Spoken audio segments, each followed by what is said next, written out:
I want to address this safety toolkit in Uber and Lyft. It simply does not work, right? The police were trying to contact Uber to get to the location of this car. This woman was being raped for 90 minutes. Nobody was answering the calls, right? What you need to do is to call 911 directly. Everything else simply doesn't work or will fail you. Had this lady dialed 911 directly, things could have ended up a little differently. By her passenger. Good evening. I'm Josh Rowe. And I'm Sabrina Majori. Court documents say authorities took 90 minutes before they could get to the victim. Tonight, we dig into the timeline of these events and when police reached out to Uber to get them to help. A 90-minute law enforcement effort leading to this moment. Police rescuing a female Uber driver in this cul-de-sac after court documents reveal she was assaulted by her passenger. I feel so bad for what happened to her because truly we don't know whatever is going to happen from minute to minute when you're dealing with people that you don't know. Uber and Lyft driver Cindy Rhoda says she's always felt safe driving, but learning about this case was especially troubling. I think anyone that does any kind of work with strangers really needs to have some sort of a plan, and nothing is foolproof, but you need to have some sort of a plan. In the case of the Chattanooga Uber driver, she did have a personal safety plan. Court documents show her boyfriend called her after each fare for safety reasons, but it didn't prevent this tragedy. Even if it's one, that's a real problem, and something does need to be addressed when it comes to safety for drivers, for riders. A timeline shows in this case, the Uber driver's boyfriend made a 911 call that initiated the search for the victim.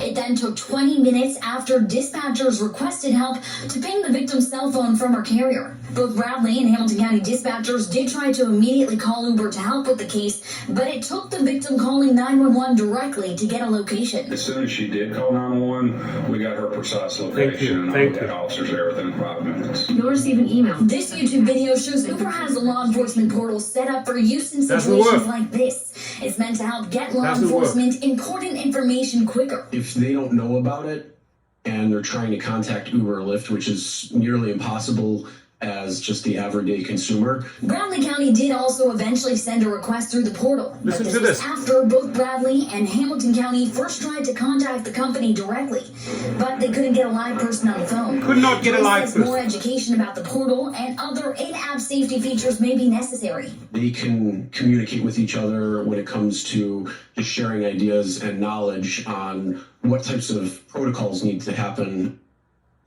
A statement from Uber says after they received a portal request, their team did begin working to retrieve location information, but Bradley County later withdrew the request after the victim was located. We have more. So it basically, it was a complete waste of time. They didn't get a live person. And that is why I don't want you to rely on this BS in-app safety kit. It simply doesn't work. It's failed over and over again. And I think Bryant Greening from Legal Rideshare, the attorney, says it best, right? He definitely says it best here.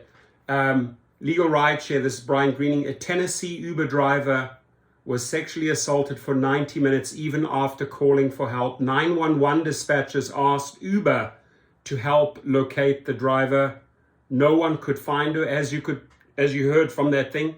They didn't even answer the phone. They did not even answer the phone. Yet Uber promotes its safety toolkits to the public, right? I want the public, the rider, and the drivers to know that the safety toolkits, this in-app 911 has failed over and over and over again. Please do me a favor in future, call 911 directly, right? Even when they called 911 directly, they were trying to get assistance and help from Uber. It did not come, right? So this here is a complete BS waste of time, right? This could be the matter of life and death. This could be the matter of being raped or not being raped. This woman had to endure that for 90 minutes.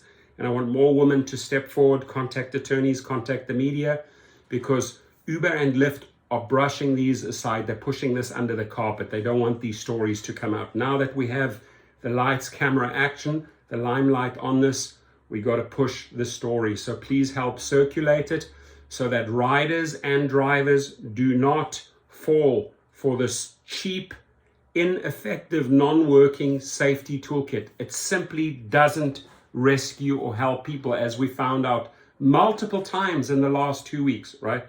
So unless they can prove it works, unless they can prove that it's manned and that there's someone really there to help you, police got no answers. 20 minutes, not a single person answered that 911 in-house app, that in-house app safety team, whatever they call themselves. Not one single person. 20 minutes, you're done. You fried. It's over, right? So help circulate the story. Let's get the pressure. Riders need to put the pressure on Uber. Drivers need to put the pressure on Uber and Lyft so that they finally do something about safety. Please keep your doors locked, your windows locked. 360 radar, dash cam.